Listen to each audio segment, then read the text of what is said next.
Most people think control looks obvious. Pressure, force, someone trying to dominate you. But that's not how it happens.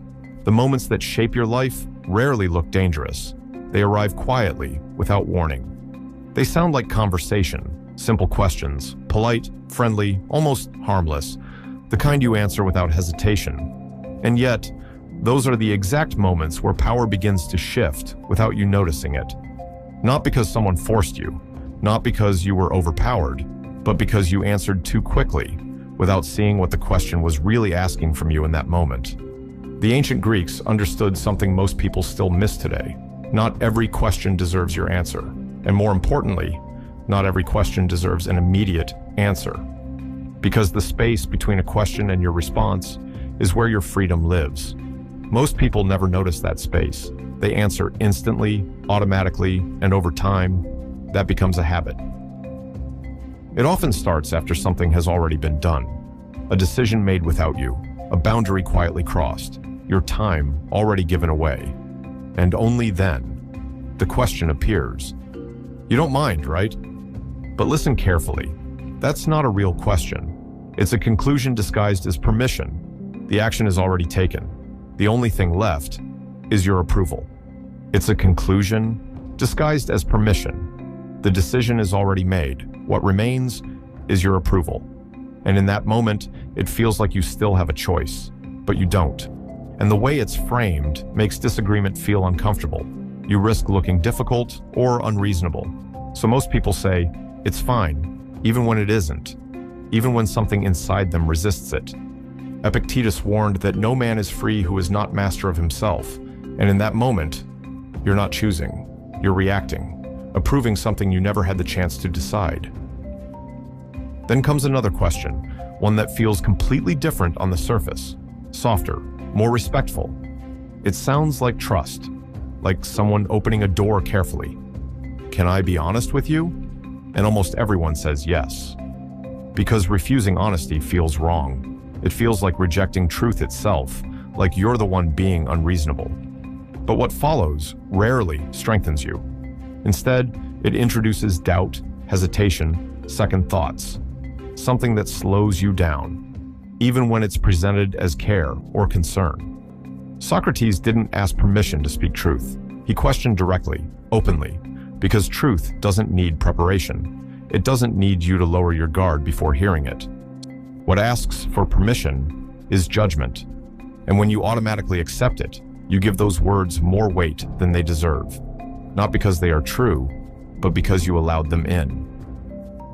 Then comes the most flattering question of all, the one that makes you feel valued, respected, trusted. It pulls you in, not through pressure, but through importance. What would you do if you were me? And it feels natural to answer, to help, to guide, to offer clarity. Because being asked feels like being trusted. But the moment you answer, something shifts. Your opinion becomes part of their decision. Your words attach themselves to an outcome you will never control. If things go well, they move forward confidently. But if things fall apart, your words remain. And suddenly, you're connected to something that was never yours to carry. Xenophon taught that self-mastery begins with owning your choices. And when you answer for someone else, you step into a responsibility that doesn't belong to you. Then comes a darker shift, a moment where truth enters the conversation. You bring something real forward, something that matters, and instead of facing it, they ask, "Who told you that?" And instantly, the conversation changes direction. It moves away from what happened and toward how you found out. The focus shifts from truth to source.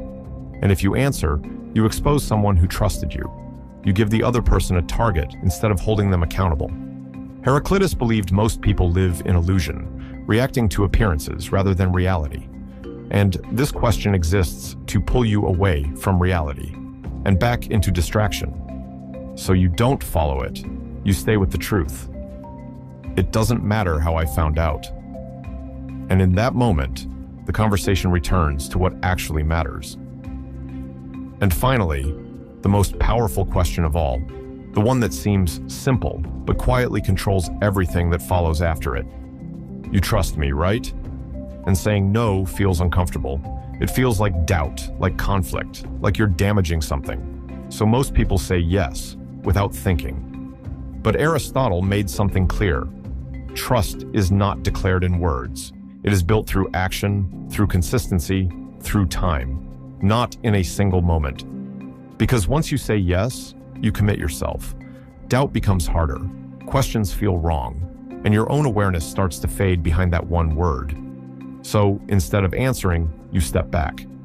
I pay attention to what people do. And suddenly, the dynamic changes, because real trust never needs to be requested. If you've ever felt like you were chasing a life that wasn't yours, trying to keep up with expectations that didn't belong to you, you're not alone. Ancient wisdom helped me rediscover what matters, to step back and see things clearly again. And maybe it can do the same for you. Subscribe to Timeless Mind by Nicolaus. Join the journey, a place where ancient wisdom helps you think clearly and live with intention. Now take this with you into your life. The next time someone asks you a question, pause. This is the Agora Test. Don't answer immediately. Don't react out of habit. Pause, even for a single second. Create that space, the space most people ignore, but the one that changes everything once you see it. And ask yourself, what is this question trying to take from me right now? Is it my time, my certainty, my responsibility, or my trust? Because every one of these questions is reaching for something. Your agreement, your guard, your name, your trust. And once you see it, you can't unsee it.